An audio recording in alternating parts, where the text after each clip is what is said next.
Diaries and projects. آج کل ہم اسیسمنٹ ٹولز پہ بات کر رہے ہیں.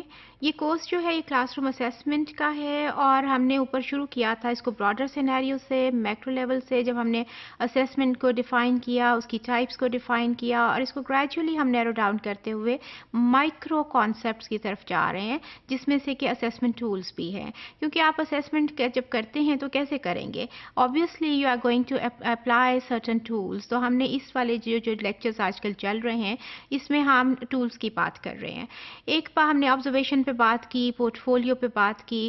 تو آج کا جو ٹاپک ہے that is related to diary writing and conducting some project.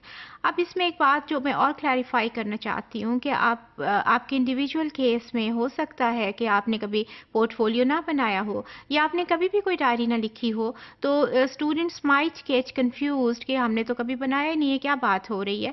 یس، آپ کے کیس میں ہو سکتا ہے، بٹ وہ آبویسلی جب اسیسمنٹ کا کورس ہے تو یہ ایک براڈر سینیریو میں دیکھنا ہے، اور میں ضروری سمجھتی ہوں کہ ساری جو چیزیں ان سے آپ فیملیئر ہوں تاکہ کبھی بھی آپ سی بات ہو تو آپ کو پتہ ہو کہ کیا چیز ہوتی ہے.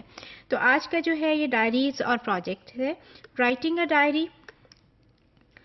obviously آپ نے اگر خود سے نہیں بھی کلاس روم اسیسمنٹ ٹول کے ساتھ کے خیال سے کی تو کب آپ کو پتا ہے کہ ڈائری رائٹنگ کیا ہوتی ہے. There are certain norms which we are suppose to follow while writing a diary. سب سے پہلے تو یہ آپ you can look at this one. Date is very important. And there are certain other things جو آپ ایکسپیکٹڈ ہوتی ہیں کہ یہ ڈائری رائٹنگ میں ہونی چاہیے، تو آپ کو وہ فالو کرنی ہوتی ہیں. اب اس میں ضروری نہیں ہے کہ آپ اپنے پرسنل روٹین سے ریلیٹڈ ڈائری لکھ رہے ہوں.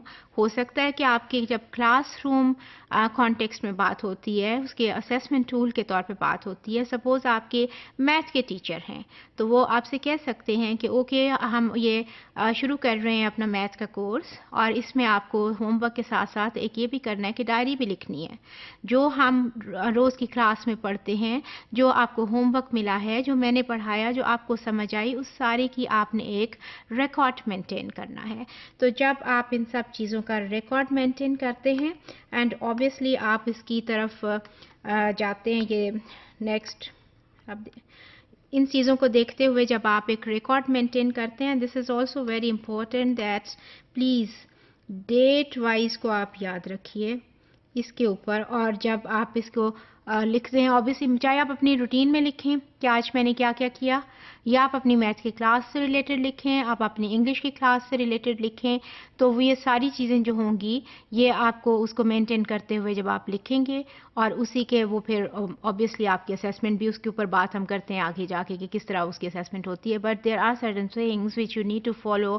اور آپ اگر کلاس روم کانٹیکسٹ میں لکھ رہے ہیں، آپ کے ٹیچر آپ کو بتائیں گے کہ آپ نے ڈائری لکھنی ہے اور اس میں آپ کو یہ ڈیٹ وائز دیکھنا ہے، ہم نے کیا کور کیا، میں نے کیا پڑھایا، میں نے مثلا بورڈ یوز کر رہا تھا، میں ملٹی میڈیا یوز کر رہا تھا، یا آپ کو کیا سمجھ پڑ رہی تھی، کیا آپ کی ڈیفیکلٹیز تھیں، یہ آپ نے اس کو ڈیٹ وائز ریکارڈ آپ کا مینٹین ہونا ہے. تو this is what diary writing is.